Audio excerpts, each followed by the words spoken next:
Pembacaan Alkitab 1 tahun, hari ke-255, Yehezkiel pasal 41 sampai 44. Yehezkiel pasal 41 ayat 1 sampai 26. Kemudian dibawanya aku ke dalam ruang besar bait suci, dan ia mengukur tiang temboknya. Yang sebelah sini 6 hasta tebalnya, dan yang sebelah sana 6 hasta juga. Lebar pintu itu adalah 10 hasta, dan lebar dinding sampingnya adalah 5 hasta sebelah sini, dan 5 hasta sebelah sana.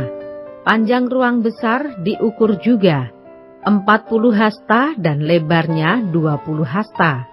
Lalu ia sampai ke ruang dalam. Ia mengukur tiang temboknya.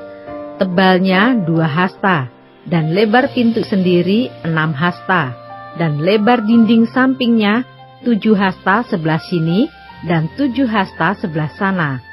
Ia mengukur panjang ruang dalam itu 20 hasta, dan lebarnya 20 hasta sesuai dengan lebar ruang besar. Lalu ia berkata kepadaku, "Inilah tempat maha kudus." Kemudian ia mengukur dinding bait suci itu, 6 hasta tebalnya, dan lebar kamar tambahan yang terdapat di sekeliling bait suci itu 4 hasta. Kamar-kamar tambahan itu ada 3 tingkat, dan pada satu tingkat terdapat 30 kamar. Pada sekeliling dinding bait suci ada ceruk-ceruk untuk mengokohkan kamar-kamar tambahan itu, sebab kamar-kamar ini tidak digabungkan pada dinding bait suci. Dan kamar-kamar tambahan semakin lebih besar dari tingkat pertama sampai tingkat ketiga, selaras dengan bertambah besarnya ceruk-ceruk pada tiap tingkat sekeliling bait suci itu. Ada tangga menuju ke atas, dan dengan demikian orang dapat naik dari tingkat bawah ke tingkat atas melalui tingkat tengah. Aku melihat bahwa alas bait suci itu lebih tinggi dari sekelilingnya. Dasar kamar-kamar tambahan itu berukuran 1 tongkat penuh, yaitu tingginya 6 hasta. Tebal dinding yang sebelah luar kamar tambahan adalah 5 hasta. Lebar bagian alas bait suci yang dibiarkan kosong adalah 5 hasta. Di antara alas bangunan itu dan bilik-bilik ada jarak 20 hasta sekeliling bangunan itu. Dan pintu-pintu kamar tambahan keluar ke bagian yang kosong itu, 1 pintu di sebelah utara dan 1 pintu di sebelah selatan, dan lebar tempat yang kosong itu adalah 5 hasta sekeliling. Bangunan yang terdapat di lapangan tertutup yang di sebelah barat lebarnya 70 hasta, sedang dinding yang mengelilinginya tebalnya 5 hasta dan panjangnya 90 hasta. Lalu ia mengukur bait suci itu, 100 hasta panjangnya, dan lapangan tertutup bersama bangunan dan dindingnya 100 hasta juga. Begitu juga lebarnya, muka bait suci bersama lapangan tertutup sebelah timur 100 hasta. Kemudian ia mengukur panjang bangunan yang terdapat di lapangan tertutup sebelah barat, bersama serambi-serambinya di kedua belah 100 hasta. Ruang besar, ruang dalam, dan balai luar ditutupi dengan papan, dan sekeliling ketiga ruang itu ada jendela-jendela yang berbidai dan serambi-serambi. Di hadapan ambang itu seluruh bait suci ditutupi dengan papan, mulai dari lantai sampai ke jendela-jendelanya, sedang jendela-jendela ini terlindung sampai bagian atas pintu dan ruang dalam dan juga di luar. Dan di seluruh dinding bagian dalam dan bagian luar terukir gambar-gambar kerup dan pohon-pohon korma. Di antara 2 kerup sebatang pohon korma, dan masing-masing kerup itu mempunyai 2 muka. Dari sebelah yang satu, muka manusia, dan dari sebelah yang lain, muka singa, yang menghadap ke pohon korma itu. Dan begitulah dibuat di seluruh bait suci. Dari lantai sampai ke atas pintu terukir kerup-kerup dan pohon-pohon korma pada dinding. Tiang-tiang pintu dari ruang besar adalah 4 persegi, dan di hadapan tempat Maha Kudus ada sesuatu yang kelihatan menyerupai mezbah dari kayu. Tingginya 3 hasta, panjangnya 2 hasta, dan lebarnya 2 hasta. Sudut-sudutnya serta alasnya dan dindingnya dari kayu. Ia berkata kepadaku, inilah meja yang ada di hadirat Tuhan. Ruang besar mempunyai 2 daun pintu, dan tempat Maha Kudus juga mempunyai 2 daun pintu. Pada pintu-pintu itu ada 2 daun pintu yang dapat berputar, 2 daun pintu pada pintu yang satu, dan 2 daun pintu pada yang lain. Pada pintu-pintu ini juga, yaitu pintu-pintu ruang besar, terukir kerup-kerup dan pohon-pohon korma, seperti pada dinding-dinding. Di muka balai bait suci itu, yaitu di luar, ada tangga kayu. Pada kedua dinding samping dari balai itu ada jendela-jendela yang berbidai dan ukiran pohon-pohon korma.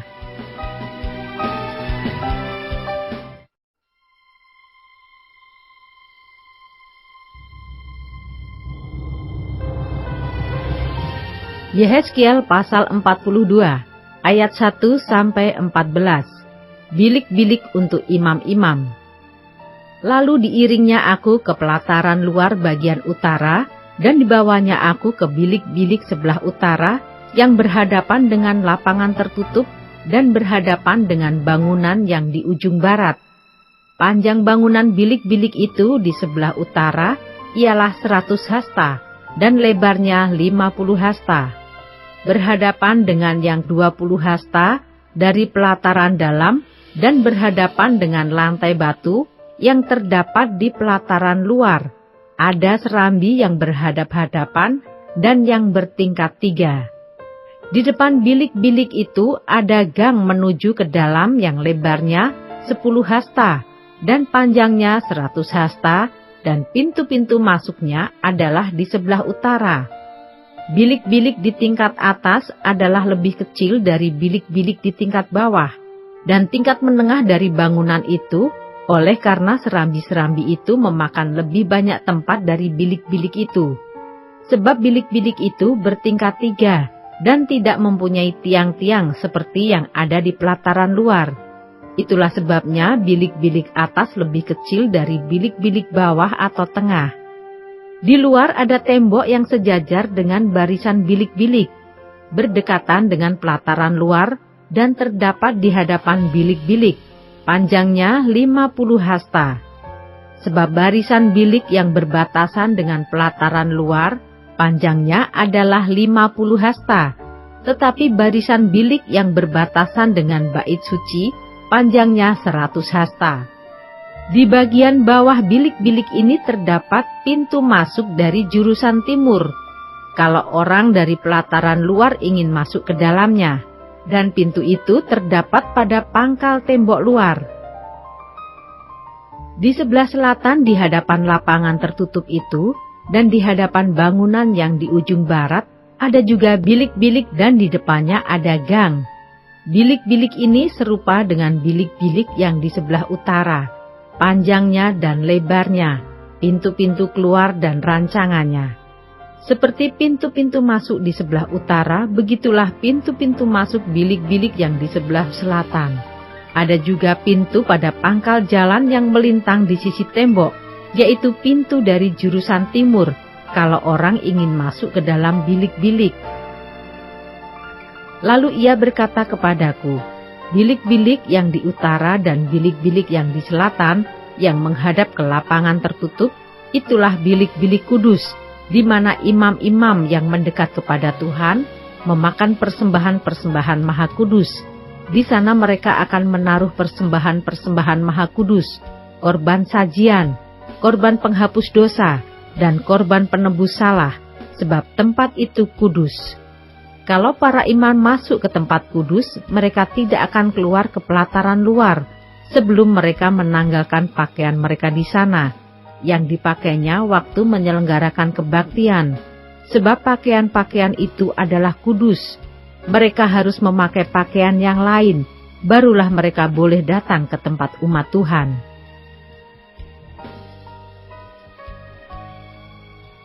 Ayat 15-20. Ukuran-ukuran lingkungan bait suci. Sesudah ia selesai dengan mengukur seluruh bangunan dalam itu, ia mengiring aku menuju pintu gerbang yang menghadap ke sebelah timur, lalu mengukur sekeliling lingkungan bait suci itu. Ia mengukur sisi timur dengan tongkat pengukur, 500 hasta menurut tongkat pengukur. Lalu ia berputar dan mengukur sisi utara, 500 hasta menurut tongkat pengukur. Ia berputar lagi ke sisi selatan dan mengukurnya, 500 hasta menurut tongkat pengukur. Kemudian ia berputar ke sisi barat dan mengukurnya, 500 hasta menurut tongkat pengukur. Keempat sisinya diukur. Sekeliling lingkungan itu ada tembok. Panjangnya 500 hasta dan lebarnya 500 hasta untuk memisahkan yang kudus dari yang tidak kudus.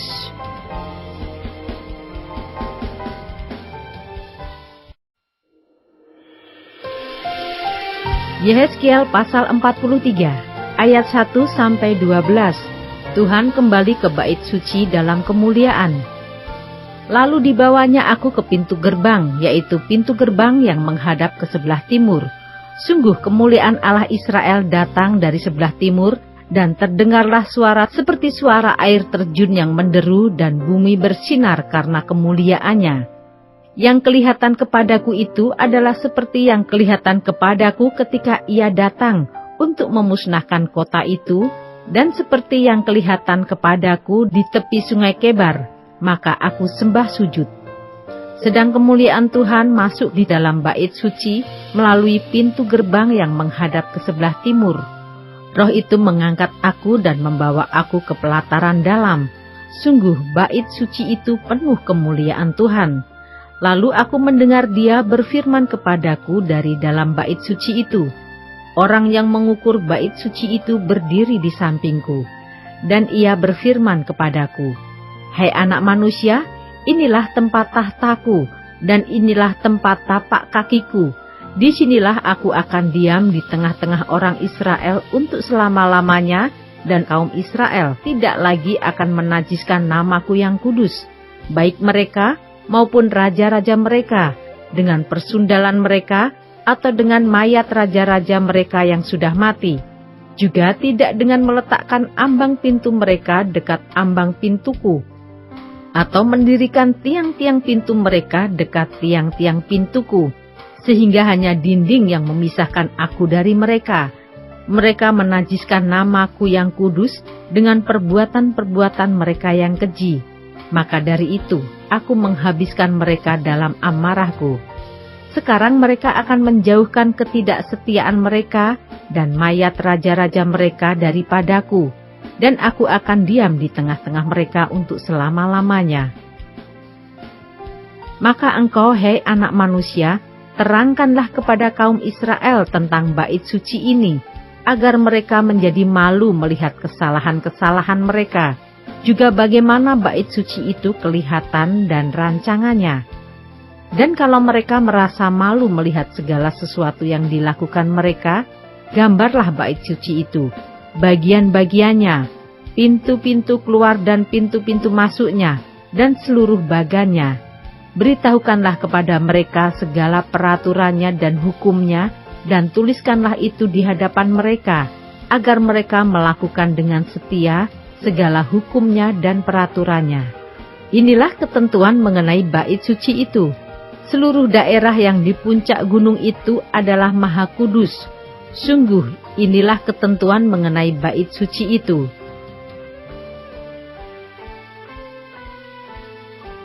Ayat 13-27.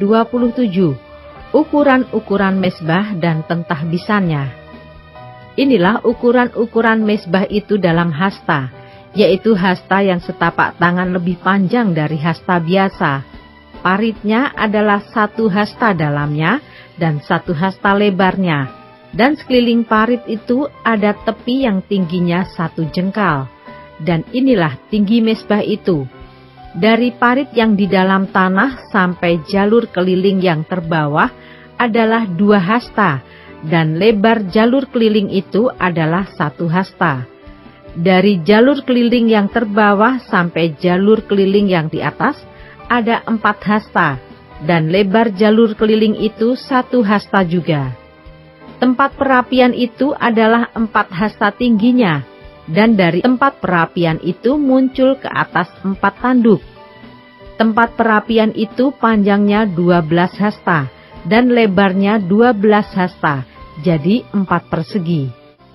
Jalur yang mengelilingi perapian itu panjangnya 14 hasta dan lebarnya 14 hasta, jadi 4 persegi juga. Sekeliling mezbah itu ada parit, yang 1 hasta lebarnya, dan sekeliling parit itu ada tepinya, yang 1/2 hasta lebarnya. Tangga mezbah itu adalah sebelah timur. Lalu ia berfirman kepadaku, "Hai anak manusia, beginilah firman Tuhan Allah. Beginilah peraturan mengenai mezbah itu. Ketika sudah selesai dibuat dan hendak mempersembahkan korban bakaran di atasnya dan menyiramkan darah padanya, berikanlah kepada imam-imam orang Lewi dari keturunan Sadok seekor lembu jantan muda untuk korban penghapus dosa. Sebab merekalah yang boleh mendekat kepadaku untuk menyelenggarakan kebaktian. Demikianlah firman Tuhan Allah. Dan ambillah sedikit dari darah itu, dan bubuhlah itu pada 4 tanduk mezbah itu, dan pada 4 sudut jalur keliling itu, dan pada tepinya sekeliling. Dengan demikian engkau menyucikan mezbah itu, dan mengadakan pendamaian baginya. Ambillah lembu jantan untuk korban penghapus dosa itu, dan orang harus membakarnya di tempat yang sudah ditentukan sekitar bait suci, di luar tempat kudus. Pada hari kedua, engkau harus mempersembahkan seekor kambing jantan yang tidak bercela sebagai korban penghapus dosa, dan orang harus menyucikan mezbah itu seperti sudah disucikan dengan lembu jantan. Sesudah upacara penyucian itu engkau selesaikan, engkau harus mempersembahkan seekor lembu jantan muda yang tidak bercela dan seekor domba jantan dari antara domba-domba yang tidak bercela. Engkau harus membawanya ke hadapan Tuhan, dan imam-imam harus menaburkan garam ke atasnya dan mempersembahkannya sebagai korban bakaran bagi Tuhan. Selama 7 hari engkau harus mengolah setiap hari seekor kambing sebagai korban penghapus dosa. Harus diolah juga seekor lembu jantan muda dan domba jantan dari antara domba-domba yang tidak bercela. 7 hari lamanya mereka harus mengadakan pendamaian bagi mezbah itu serta mentahirkannya, dan dengan demikian mentahbiskan mezbah itu. Sesudah hari-hari itu berakhir, maka pada hari ke-8 dan seterusnya, imam-imam akan mengolah korban-korban bakaranmu dan korban-korban keselamatanmu di atas mezbah itu, dan aku akan berkenan kepada kamu. Demikianlah firman Tuhan Allah.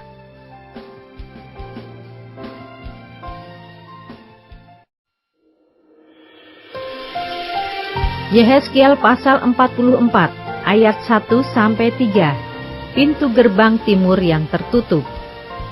Kemudian ia membawa aku kembali ke pintu gerbang luar dari tempat kudus yang menghadap ke timur. Gerbang ini tertutup. Lalu Tuhan berfirman kepadaku, pintu gerbang ini harus tetap tertutup, jangan dibuka dan jangan seorang pun masuk dari situ, sebab Tuhan Allah Israel sudah masuk melaluinya. Karena itu gerbang itu harus tetap tertutup. Hanya raja itu, oleh karena ia raja, boleh duduk di sana, makan santapan di hadapan Tuhan. Raja itu akan masuk melalui balai gerbang dan akan keluar dari situ.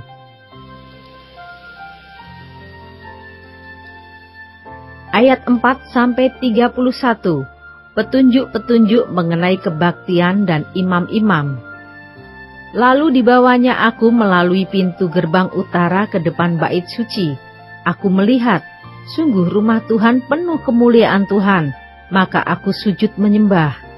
Tuhan berfirman kepadaku, hai anak manusia, perhatikanlah baik-baik, lihatlah dengan teliti, dan dengarlah dengan sungguh-sungguh segala sesuatu yang hendak kufirmankan kepadamu mengenai peraturan-peraturan rumah Tuhan dan tentang segala hukumnya, dan perhatikanlah baik-baik siapa yang diperbolehkan masuk ke dalamnya, dan siapa yang harus ditolak dari tempat kudus. Katakanlah kepada kaum pemberontak, yaitu kaum Israel, beginilah firman Tuhan Allah. Cukuplah perbuatan-perbuatanmu yang keji itu, hai kaum Israel, yang membiarkan orang-orang asing, yaitu orang-orang yang tidak bersunat hatinya maupun dagingnya masuk dalam tempat kudusku. Dan dengan kehadirannya mereka menajiskannya waktu kamu mempersembahkan santapanku, yaitu lemak dan darah. Dengan berbuat begitu kamu lebih mengingkari perjanjianku daripada dengan segala perbuatanmu yang keji yang sudah-sudah. Kamu tidak memelihara barang-barangku yang kudus, dan kamu mengangkat mereka untuk memelihara kewajibanmu terhadap aku di dalam tempat kudusku. Oleh sebab itu, beginilah firman Tuhan Allah. Tidak seorang pun dari orang-orang asing yang hatinya dan dagingnya tidak bersunat boleh masuk dalam tempat kudusku. Ya, setiap orang asing yang ada di tengah-tengah orang Israel. Tetapi orang-orang Lewi yang menjauh daripadaku, waktu Israel sesat daripadaku, dengan mengikuti berhala-berhala mereka, akan menanggung hukumannya. Di dalam tempat kudusku, merekalah yang mendapat tugas penjagaan di pintu-pintu gerbang bait suci, dan tugas pelayanan di dalam bait suci. Merekalah yang menyembelih korban bakaran dan korban sembelihan bagi bangsa itu, dan bertugas bagi bangsa itu untuk melayaninya. Oleh karena mereka telah melayani bangsa itu di hadapan berhala-berhala mereka, dan mereka bagi kaum Israel telah menjadi batu sandungan yang menjatuhkannya ke dalam kesalahan. Oleh karena itu aku bersumpah mengenai mereka, demikianlah firman Tuhan Allah, bahwa mereka akan menanggung hukumannya sendiri. Mereka tidak akan mendekati aku untuk melaksanakan tugas imam di hadapanku, ataupun mendekati segala barangku yang kudus, atau persembahan-persembahan maha kudus. Mereka akan menanggung nodanya yang timbul karena perbuatan-perbuatan mereka yang keji. Aku menetapkan mereka untuk bertugas di bait suci, dan melakukan segala pelayanan yang berhubungan dengan itu, dan melakukan segala sesuatu yang perlu di situ.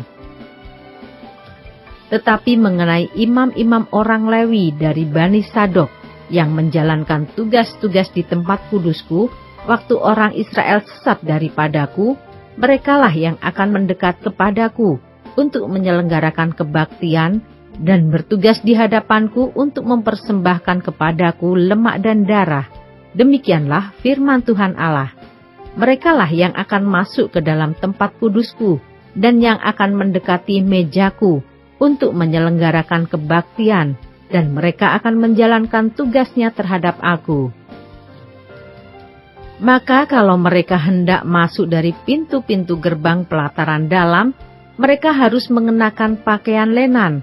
Mereka tidak boleh memakai pakaian bulu domba waktu mereka bertugas di pintu-pintu gerbang pelataran dalam atau waktu menyelenggarakan kebaktian dalam bait suci. Mereka harus memakai destar lenan dan memakai celana lenan, tetapi jangan memakai ikat pinggang yang menimbulkan keringat. Dan waktu mereka keluar ke pelataran luar menjumpai umat Tuhan itu, mereka harus menanggalkan pakaian mereka yang mereka pakai dalam menyelenggarakan kebaktian dan menyimpannya dalam bilik-bilik kudus. Kemudian mengenakan pakaian yang lain, supaya umat itu jangan menjadi kudus disebabkan kena kepada pakaian imam-imam itu. Rambut mereka tidak boleh dicukur atau dibiarkan tumbuh panjang, melainkan harus dipotong pendek. Imam-imam tidak boleh minum anggur kalau mereka hendak masuk dalam pelataran dalam. Janda atau seorang perempuan yang telah diceraikan oleh suaminya, jangan mereka ambil menjadi istri, tetapi hanya seorang perawan dari keturunan kaum Israel, atau seorang janda imam boleh mereka ambil. Mereka harus mengajar umatku tentang perbedaan antara yang kudus dengan yang tidak kudus, dan memberitahukan kepada mereka perbedaan antara yang najis dengan yang tahir. Di dalam sesuatu perkara mereka harus bertindak sebagai hakim, dan mereka harus menghakiminya menurut peraturan-peraturanku. Mereka harus berpegang pada hukum-hukumku dan ketetapan-ketetapanku pada hari-hari rayaku, dan menguduskan hari-hari sabatku. Mereka tidak boleh melihat orang mati, oleh karena dengan demikian mereka menjadi najis. Hanya dengan mayat bapaknya atau ibunya, anaknya lelaki atau perempuan, kakak adiknya lelaki, kakak adiknya perempuan yang belum kawin, mereka boleh menajiskan dirinya. Sesudah pentahirannya, ia harus menghitung 7 hari, dan pada hari ia masuk lagi ke tempat kudus, ke pelataran dalam, untuk menyelenggarakan kebaktian di tempat kudus. Ia harus mempersembahkan korban penghapus dosanya. Demikianlah firman Tuhan Allah. Mereka tidak mendapat bagian milik pusaka, sebab akulah milik pusakanya. Dan janganlah berikan kepada mereka tanah milik di Israel, sebab akulah milik mereka. Persembahan, korban penghapus dosa, dan korban penebus salah, merekalah yang harus memakannya, dan segala yang dikhususkan di tanah Israel adalah bagian mereka. Dan yang terbaik dari buah sulung apapun, dan segala persembahan khusus dari apapun, dari segala persembahan khususmu, adalah bagian imam-imam. Juga yang terbaik dari tepung jelemu, harus kamu berikan kepada imam, supaya rumah-rumahmu mendapat berkat. Segala burung atau binatang yang sudah mati atau yang menjadi sisa mangsa binatang buas, janganlah dimakan oleh imam-imam.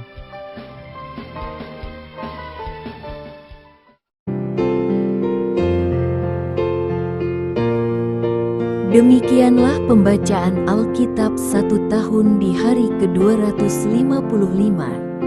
Yang berbahagia ialah mereka yang mendengarkan firman Allah dan yang memeliharanya. Tuhan memberkati. Amin.